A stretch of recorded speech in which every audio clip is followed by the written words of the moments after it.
Assalamualaikum warahmatullahi wabarakatuh. Saya akan menjelaskan kejahatan terhadap harta benda. Sebelum saya menjelaskan, saya ingin memperkenalkan diri terlebih dahulu. Nama saya Raffi Robani Husaini, NIM 2019 10 11 03 11 177. Kejahatan terhadap harta benda sendiri diartikan sebagai suatu penyerangan terhadap kepentingan hukum orang atas benda milik orang lain. Setiap tindak kejahatan memiliki unsur tersendiri, baik yang subjektif maupun objektif. Keberadaan unsur-unsur tersebut menjadi parameter seseorang terdakwa tertuduh melakukan tindak pidana kejahatan. Perbedaan pokok antara macam tindak pidana adalah yang pertama pencurian. Contohnya yaitu mengambil barang lain untuk memilikinya. Yang kedua, pemerasan, memaksa orang lain dengan kekerasan untuk memberikan sesuatu. Yang ketiga, pengancaman, yaitu memaksa orang lain dengan ancaman untuk memberikan sesuatu. Terus yang keempat, penipuan, membujuk orang lain dengan tipu muslihat untuk memberikan sesuatu. 5. Penggelapan barang, memiliki barang untuk haknya yang sudah ada di tangannya. Yang keenam, merugikan orang yang berpiutang. Sebagai orang yang berpiutang berbuat sesuatu terhadap kekayaan sendiri dengan merugikan si piutang atau kreditor. Yang ketujuh, penghancuran dan perusakan barang, melakukan perbuatan terhadap orang lain secara merugikan tanpa mengambil barang itu.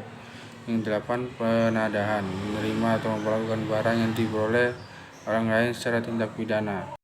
Selanjutnya saya akan menjelaskan pencurian. Menurut KUHP, delik pencurian dibedakan atas 5 macam, yaitu delik pencurian dalam bentuk pokok-pokok, delik pencurian dengan unsur memberatkan, delik pencurian ringan, dan delik pencurian dengan kekerasan, juga delik pencurian dalam keluarga. Yang pertama, delik pencurian dalam bentuk pokok.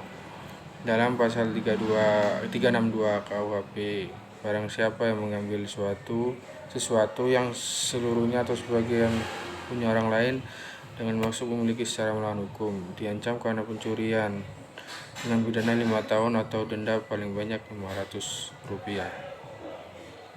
Pencurian dalam bentuk pokok ini mengandung unsur objektif dan subjektif. Saya akan menjelaskan yang unsur objektif. Yang pertama, barang siapa, yaitu subjek atau pelaku dari tindak pidana.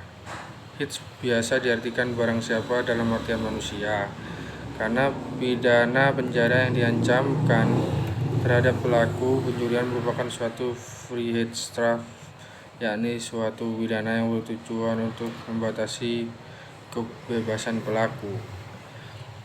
Dan pidana denda merupakan suatu Vermogensstrafe, yakni pidana yang bertujuan untuk mengurangi harta kekayaan pelaku. Freiheitsstrafe dan Vermogensstrafe hanya bisa ditimpakan kepada manusia, karena yang dapat dikurangi harta kekayaan sebagai suatu pidana ini bukan hanya manusia saja. Maka ada yang mengartikan barang siapa atau ini manusia atau suatu badan hukum. Lamintang menyalahkan pendapat bahwa suatu badan hukum bisa dijadikan pelaku pencurian dengan alasan karena dalam penjelasan tentang pembentukan pasal 59 KUHP mengatakan suatu tindakan pidana itu hanya dapat dilakukan oleh seorang manusia. Anggapan seolah-olah suatu badan hukum itu dapat bertindak seperti seorang manusia dan tidak berlaku untuk di bidang hukum pidana. Mengambil atau bergemen, artinya membawa barang dari tempat asal ke tempat lain. Jadi barang tersebut harus bersifat digerakkan, dapat diangkat atau dipindahkan. Adapun istilah mencuri tanah itu maksudnya memiliki tanah tanpa mempunyai hak. Kemudian apabila pencopet memasukkan tangannya ke dalam tas orang lain dan memegang dompet yang tersimpan di tas dengan maksud memiliki, akan tindakan si copet keburu diketahui pemilik. Nah, copet itu dituntut atau dituduhkan dengan percobaan pencurian, bukan pencurian suatu benda atau enik. Artinya ada benda yang diambil pelaku, adapun yang dimaksud dengan benda itu harus berharga dan bernilai bagi korban. Barang yang diambil itu tidak terbatas mutlak milik orang lain, tetapi juga sebagian dimiliki si mencuri. yaitu apabila merupakan suatu harta warisan yang belum dibagi dan si pencuri merupakan juga ahli waris yang turut berhak atas barang itu. Yang keempat, sebagian atau seluruhnya kepunyaan orang lain.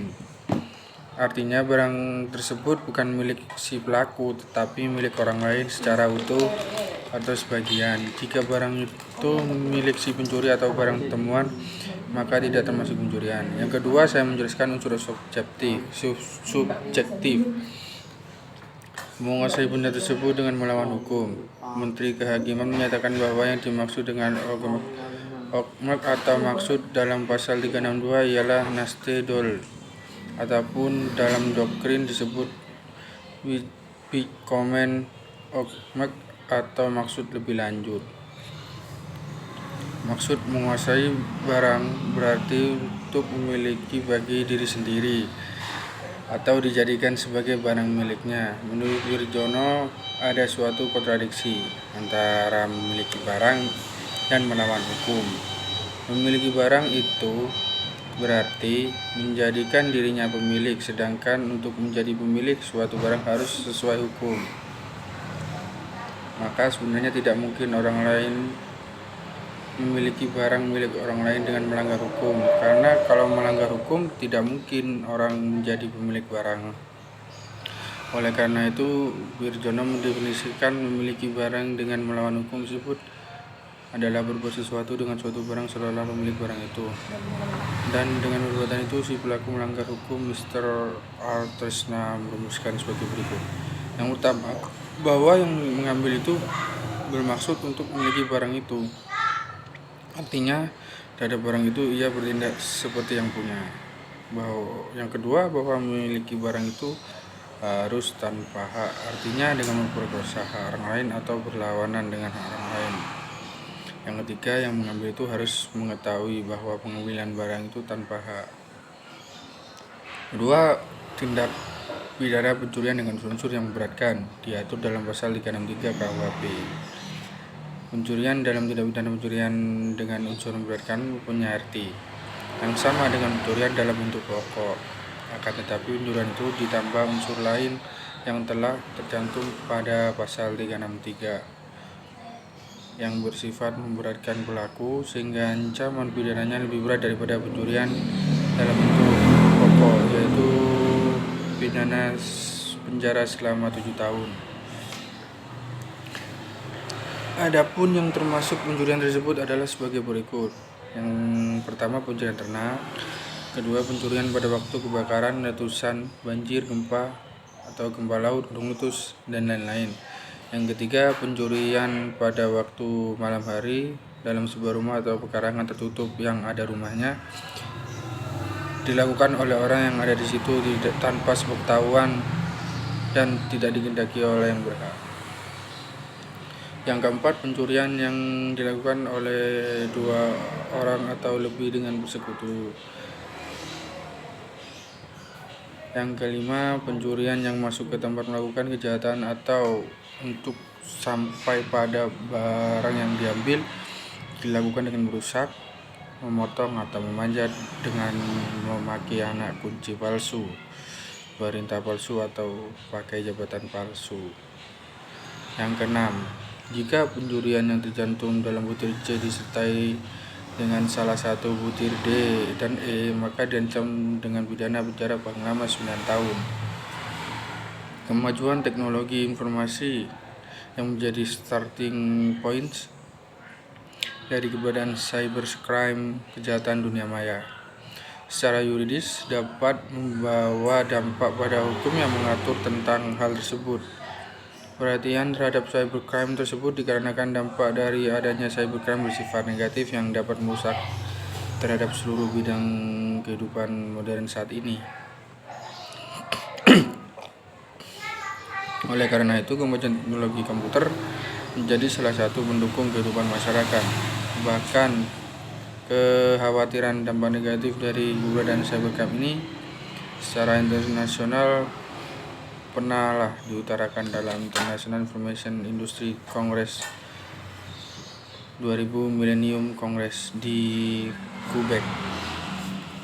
yang menyatakan bahwa cybercrime is a real growing threat to economic and social development around the world. Artinya informasi teknologi touch every aspect of human life, so can electronically enable crime. Kejahatan dunia maya merupakan suatu pertumbuhan nyata yang mengancam pembangunan ekonomi dan sosial dunia. Teknologi informasi menyentuh setiap aspek kehidupan manusia secara elektronik dapat menimbulkan kejahatan. Dalam hal pencurian atau pembobolan sistem komputer yang dimaksudkan untuk mendapatkan uang tunai melalui transfer dapat diterapkan pasal 363 KUHP, di mana dalam pasal tersebut memperluas pengertian kunci dan perintah palsu sehingga password atau test key yang digunakan dalam ketentuan tersebut termasuk di dalamnya.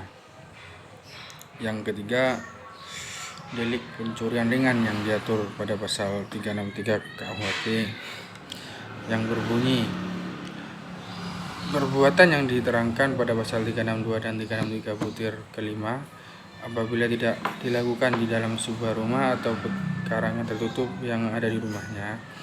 Jika harga barang yang dicuri tidak lebih dari Rp25, diancam dengan pencurian ringan dengan pidana paling lama 3 bulan atau denda Rp250. Tentang nilai benda yang dicuri itu semula ditetapkan tidak lebih Rp25, akan tetapi dengan peraturan pemerintah pengganti Undang-Undang nomor 16 tahun 1960 tentang beberapa perubahan kitab Undang-Undang Hukum Pidana yang telah diubah Rp250. Dari rumusan ketentuan pidana di atas dapat diketahui bahwa yang dimaksud pencurian ringan itu dapat berupa yang pertama, tindak pidana pencurian dalam bentuk pokok. Yang kedua, tindak pencurian yang dilakukan oleh 2 orang atau lebih secara bersama-sama. Yang ketiga, tindak pidana pencurian yang untuk mengusahakan jalan masuk ke tempat kejahatan atau untuk mencapai benda yang hendak diambilnya. Orang yang bersalah telah melakukan pembongkaran, perusakan, pemanjatan, atau telah memakai kunci-kunci palsu atau serangan palsu. Dengan syarat yang pertama, tidak dilakukan di dalam sebuah rumah tempat kediaman. Yang kedua, tidak dilakukan di atas sebuah pekarangan tertutup yang di atasnya terdapat sebuah tempat kediaman. Yang ketiga, nilai dari benda yang dicuri itu tidak lebih dari Rp250. Sedangkan untuk waktu sekarang, nilai dari benda ditentukan sesuai dengan kelayaan dan kepantasan pada waktu sekarang. Baik, yang selanjutnya saya menjelaskan yang keempat tentang delik pencurian dengan kekerasan yang diatur dalam pasal 365 KUHP.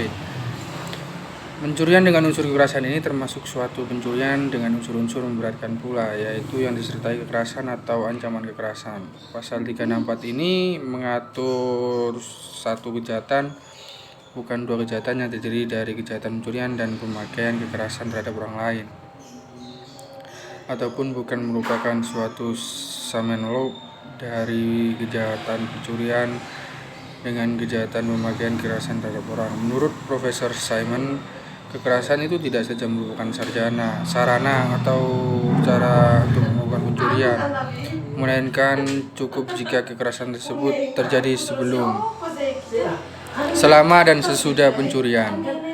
Kemudian pasal 366 menjelaskan mengenai hukum pidana pencurian yang tercantum pada 362, 363, dan 364 dapat diputuskan dari hak-hak yang seperti yang disebut dalam pasal 36 angka 1 KUHP, yaitu yang pertama, hak untuk menjabat segala jabatan tertentu, hak untuk masuk dinas kemiliteran, hak untuk memilih atau dipilih pada pemilihan yang dilakukan berdasarkan undang-undang, hak untuk menjadi penasehat, wali pengawas atau pengampu atau pengawas orang lain daripada anaknya sendiri. Yang kelima, delik pencurian dalam keluarga diatur dalam pasal 367 KUHP. Menurut pasal 367 ayat 2 KUHP, apabila pelaku atau pembantu dari pencurian dari pasal 362, 364, dan 365 adalah suami atau istri dari si korban, dan mereka dibebaskan dari kewajiban tinggal bersama atau keluarga saudara semenda. Boleh dilakukan penuntutan atas pengaduan si korban pencurian. Aduan pada pencurian dalam keluarga ini termasuk delik aduan relatif, yaitu kejahatan yang hanya dalam keadaan tertentu saja merupakan delik aduan. Apabila suami istri itu tidak dibebaskan dari kewajiban tinggal bersama, maka menurut ayat 1 pasal 367 KUHP sama sekali tidak boleh dilakukan penuntutan. Akan tetapi ayat 3 pasal tersebut menyebutkan jika menurut adat istiadat ibu matriarkat dari daerah Minangkabau kekuasaan bapak dilakukan oleh orang lain daripada bapak, maka aturan ayat 2 berlaku juga bagi orang itu. Yang selanjutnya adalah kasus penggelapan atau verduistering. Dalam KUHP penggelapan dimuat dalam buku 2 bab 24 yang oleh Van Heringen mengartikan istilah penggelapan ini sebagai Geheldonkermaken atau sebagai Uitstreling van Lichtbuiten, yang artinya membuat skalanya menjadi gelap atau menghalangi memancarnya sinar. Sedangkan Lamintang dan Jisman Samosir mengatakan akan lebih tepat jika istilah penggelapan diartikan sebagai penyalahgunaan hak atau penyalahgunaan kekuasaan. Akan tetapi para sarjana ahli hukum lebih banyak menggunakan kata penggelapan. Penggelapan adalah kejahatan yang hampir sama dengan pencurian yang dijelaskan dalam pasal 362. Hanya saja pada pencurian barang yang dimiliki itu belum berada di tangan pelaku dan masih harus diambilnya. Sedang pada penggelapan waktu dimilikinya barang itu sudah ada di tangan pelaku, tidak dengan jalan kejahatan. Menurut KUHP tindak pidana penggelapan dibedakan menjadi 5, yaitu tindak pidana penggelapan dalam bentuk pokok, penggelapan ringan, penggelapan dengan unsur-unsur memberatkan, penggelapan oleh wali-wali dan lain-lain, dan tindak pidana penggelapan dalam keluarga. Selain macam-macam penggelapan yang telah disebutkan di atas, masih ada tindak pidana lain yang masih mengenai penggelapan, yaitu kejahatan jabatan pada pasal 415 dan pasal 417 yang kini ditarik ke dalam tindak pidana korupsi yang diatur dalam Undang-Undang Nomor 31 Tahun 1999 dan Undang-Undang Nomor 20 Tahun 2001. Sekian dari penjelasan saya. Mohon maaf jika ada salah kata. Pak, sama saya sendirian Pak videonya, kelompoknya. Jadi maaf kalau ya mungkin banyak salahnya Pak. Terima kasih. Assalamualaikum warahmatullahi wabarakatuh.